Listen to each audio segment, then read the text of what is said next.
So now I'm going to do some mortise and tenon work. What I have here is the front of the seat. I have an A face right here. I have a top. And what I'm going to do is cut a little shoulder at the top. And then I'll reduce the, this is the top of the leg. I'll leave 1/4 of an inch in the mortise and take out the rest. It's already drilled out, it's already been laid out.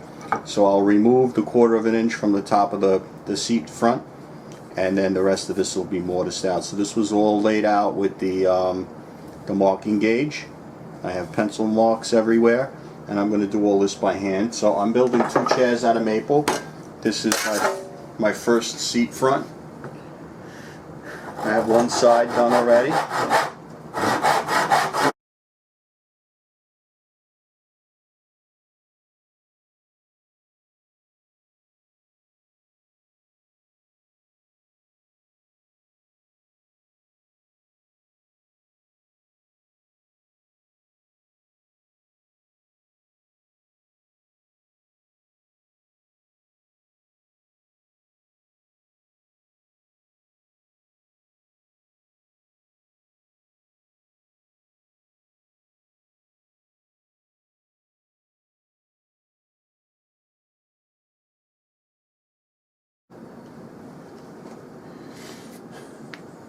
Alright, I got 2 legs ready to go, all mortised and fitted.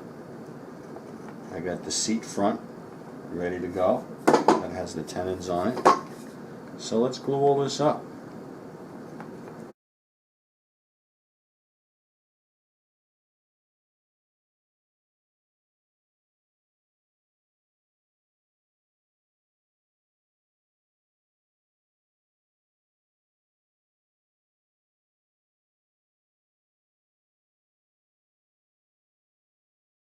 And the veneer that I'm using is Paduk. So the idea, I'm copying an original, and the idea is that you have 4 pieces of veneer. They converge in the center, and they're all 45 degrees to each other.